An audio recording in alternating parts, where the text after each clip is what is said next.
അല്ല ഞാൻ അത് അവിടെ പോയിട്ടുണ്ട്. ഞാൻ പറഞ്ഞില്ലേ 15 കൊല്ലമായിട്ട് ഇവിടെ ഒന്നും നടന്നിട്ടില്ല.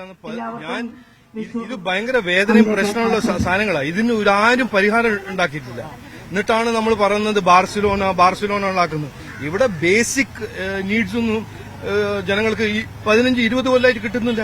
ഞാൻ രാജാജി നഗർ പോയി ജനങ്ങൾ കൂടെ അവരുടെ വിഷമങ്ങളും അവരുടെ പ്രശ്നങ്ങളെല്ലാം കണ്ടു മനസ്സിലാക്കി അറിഞ്ഞിട്ടുണ്ട്. ഇതെല്ലാം മാറ്റേണ്ടത്. നമ്മളിങ്ങനെ ഓരോരോ സാധനങ്ങൾ പറയാ. നവകേരള സദസ്, ബാർസിലോന. നമുക്ക് വേണ്ടത് ശരിക്കും നരേന്ദ്രമോദിജി ഇന്ത്യയിൽ ചെയ്ത മാതിരി എവിടെയും വീടും കുടിവെള്ളവും ഒരു ബേസിക് ആ സാധനങ്ങൾ ഇല്ലാണ്ട് നമ്മൾ ഈ ബാർസിലോന കേരള സദസ് എന്ന് പറഞ്ഞ് നടന്നോടി.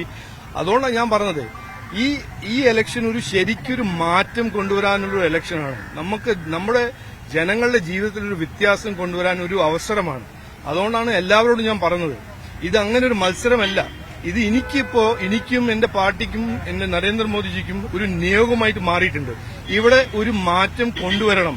അത് ഞങ്ങൾക്ക് ജയിക്കാനൊന്നുമല്ല, തിരുവനന്തപുരത്തിന്റെ ജനങ്ങൾക്ക് അവരുടെ ജീവിതത്തിൽ ഒരു വ്യത്യാസം കൊണ്ടുവരാൻ ഒരു ശരിക്കൊരു നല്ല അവസരമാണ്. അതുകൊണ്ട് എല്ലാവരോടും ഞാൻ പറയുന്നു, വോട്ട് ചെയ്യുക, ഇവിടെ മാറ്റം കൊണ്ടുവരിക. അതാണ് ഞാൻ എന്റെ ഒരു request.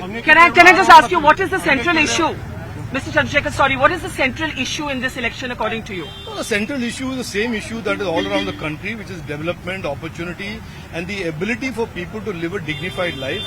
Thiruvananthapuram in particular, Kerala in general today is a bankrupt economy where people are unable to get their basic pensions and salaries on time. People are not having the ability to have homes with drinking water. While every state, because of Prime Minister Narendra Modi ji, has got 100% or near 100% coverage of drinking water, Kerala remains one of the few states that are at 50-55% coverage of drinking water because they are not able to provide the matching grants. The issue is not how visionary you are as an MP or how many years you have spent abroad or how many times you have read Karl Marx's Das Kapital. It is about serving the people of Thiruvananthapuram, serving the people of Kerala and giving them the basic needs that have been denied to them for the last 75 years. It is not only painful, it makes even the most sober person angry to see the kind of deprivation and the suffering of the people. Coastal Thiruvananthapuram, come to Rajaji Nagar here in Thiruvananthapuram, in the middle of Thiruvananthapuram city, the capital of our state of Kerala, and see how people are living. How optimistic are you? You're taking on a tough fight.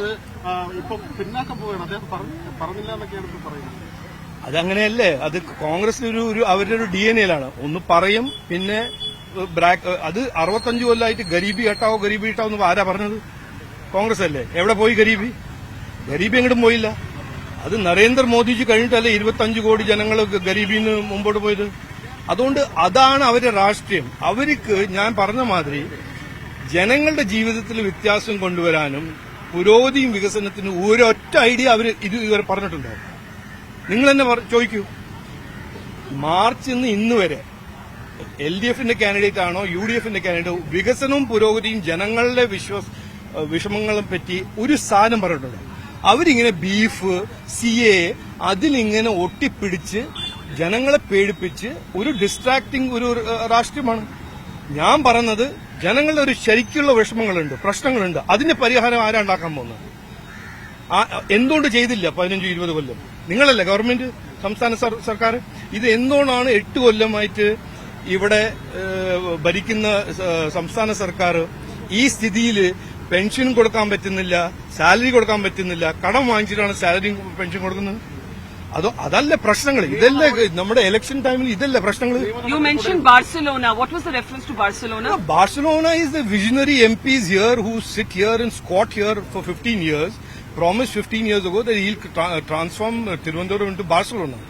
And as far as I can see, people in Rajaji Nagar who don't have solid waste management, don't have water, don't have homes, are saying, forget Barcelona, give me basic subsistence facilities. നിയമ നടപടി തുടരും, അങ്ങനെ തന്നെയാണോ പറയുന്നത്? ഇപ്പോൾ തുടങ്ങിയിട്ടുള്ള നിയമ നടപടി അതേപടി മുന്നോട്ട് പോകുന്നു? ഏത് അല്ല, നോക്കൂ, ഞാൻ അത് എന്റെ ഒരു പ്രിൻസിപ്പിളാണ്.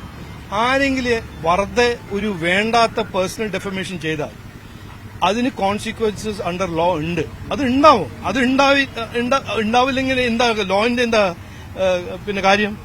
അതുകൊണ്ട് ആ കാര്യവും നടക്കും.